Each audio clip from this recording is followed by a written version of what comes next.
No. How could the sock puppet gang lose? What a bunch of rascals. I don't have time for this right now. Whoa. She's so strong. Anyways, thank you. Really? Did I look cool when I stood between you and the thugs? You shut up! Me? You tried to protect Siru, even though you were scared. You said you needed tree ornaments, right? I'll help you with that. How about we start by knocking their socks off first? Really? You'll help me?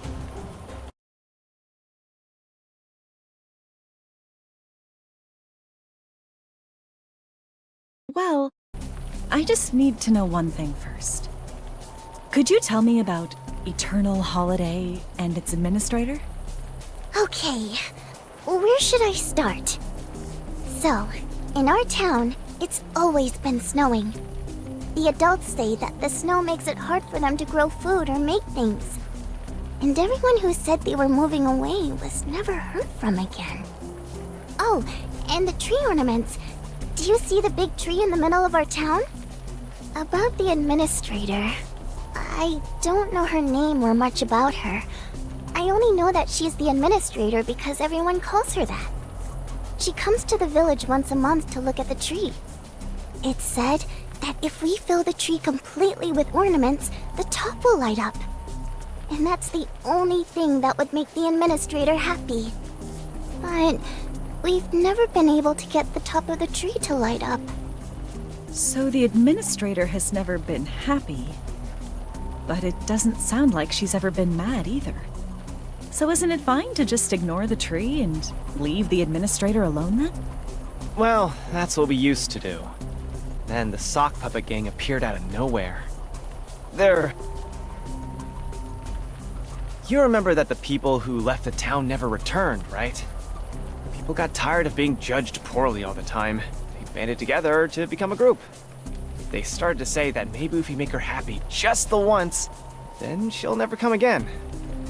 They started out with good intentions, but everything started to get weird pretty quickly. People that exceeded their quotas were moved into homes with great heaters, while people who didn't meet their ornament quota were forced to shovel snow. As if shoveling snow does anything when it's always snowing! So that's why everyone's so desperate to put things on that tree? I could help with that if I had my suspendium pouch. Well, let's head towards the tree for now. Where did she... No, Siru! Don't go running off in such a strange place! I'll be fine! Please go after Siru! Siru! Where are you? Siru, are you... Intruder detected. Intruder detected. Exiting patrol mode.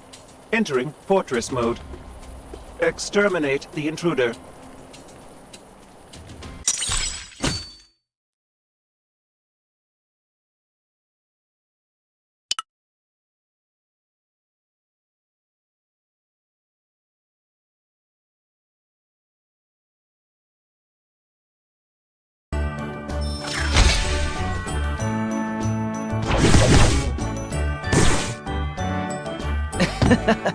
Yep!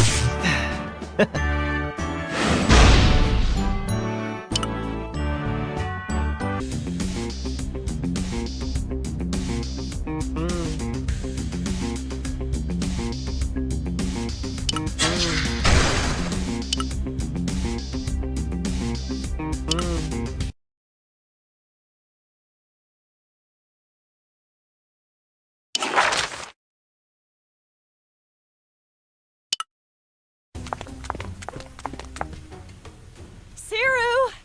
Are you here?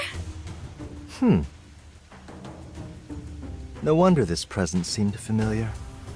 We have a visitor. One of my descendants from outside, it seems. So, I am. No need to explain yourself. I don't wish to know about the future. I don't really care about where you're from or how you're related to me. Right now, you're interrupting my research. Take that furball and leave. Since you're a child of mine, I won't end your life today, but you shouldn't push your luck. If you adjust the Shinsu injection level here, like this, it'll provide a more ideal environment for the bacteria to grow. And once we do that, we can see something new start to happen. The number of bacteria increases over time, virtually guaranteeing that the patient's immune system detects it. Oh, that is a significant departure from my design. But it's not half bad. Unique, even. It would seem that genius is indeed hereditary. Even still, you will be a hindrance to my research here. You'll regret this. You don't automatically have my respect just because you're a copy of the family head. I made a promise before I came here. Your promises are your problem alone. Get this buzzing insect out of my house. Patrol AW0. Take care of the intruder. Wait! You're testing my patience, child. The Roman hypothesis. Aren't you curious who ended up proving it? Looking at your calculations so far, the current you isn't even close to an answer. Has being trapped in a book robbed you of your precious need to progress? From what you have, all you need to do is change the... Shut up! I will prove that hypothesis myself. Want another spoiler? After you climb the tower and become a great family head in service to your king. I told you to stop. If you say one more thing, I will personally... That's not how you ask someone for a favor, is it, Mr. Family Head of the Past? Unfortunately, my promise is your problem now, too.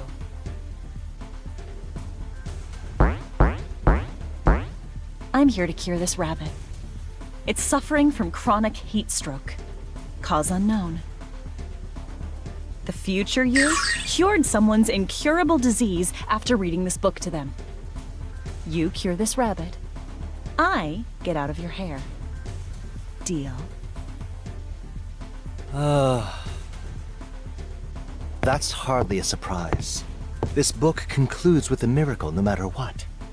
Inherited or infectious, curing an ailment with the power of this book is incredibly simple. Simple? But you don't find the Roman proof simple. The you outside proved it before reaching the...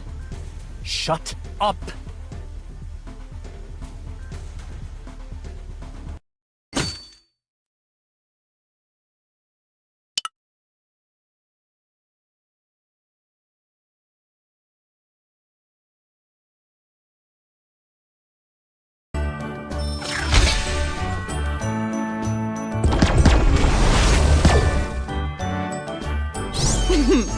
Piece of cake.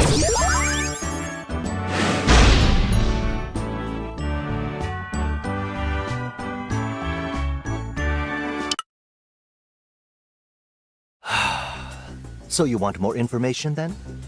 Out with it. I'll answer 3 questions. Well then.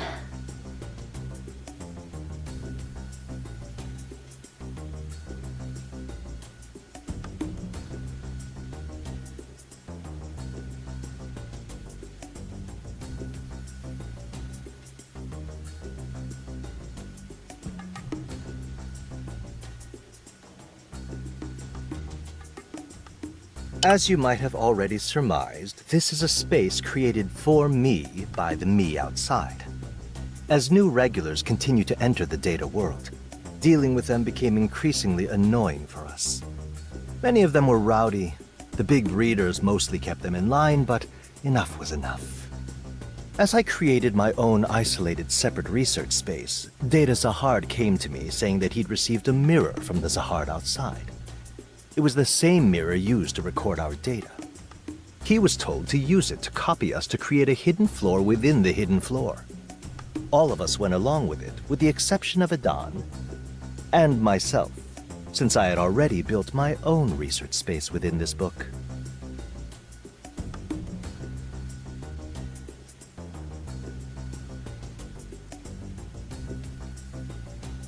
This book was originally a picture book read by the children of the Hidden Floor. The person known as the Administrator was originally a guardian of sorts to the people of this town. The people decorated a tree as their way of honoring and thanking her for her protection. Despite the endless snow, the people of the town place a bright light on top of the tree, which touches the Administrator's heart. At the end of the story, the Administrator grants them one wish, the miracle I mentioned earlier. The streets are silent, the homes are warm, and so it shall remain until then. The perfect place to conduct research. Why are all of the people still paying tribute to the Administrator, then? I have my own theories about that, but I've never bothered to confirm them. They can do whatever they want outside, it's not really my problem. As long as they don't barge in here and interrupt my research, I don't really care. Well, that's all for your 3 questions.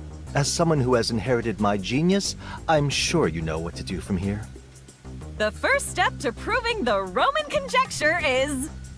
All right. I'll tell you the end of the tale, so keep your mouth shut. You want to know the truth? Fine. Let's go to the edge of the book. Sir? May I ask a question? If everyone that's left the town's borders has never returned, why would you go there? They say that there's a monster living just outside the town's borders. I guess it could be considered dangerous to some. Really, it's just a place where rejected things gather. In order to finish the story, we need to let it play out as intended.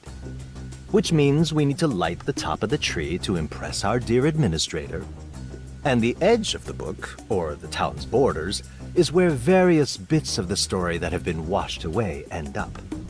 The shiny thing you're looking for is out there somewhere.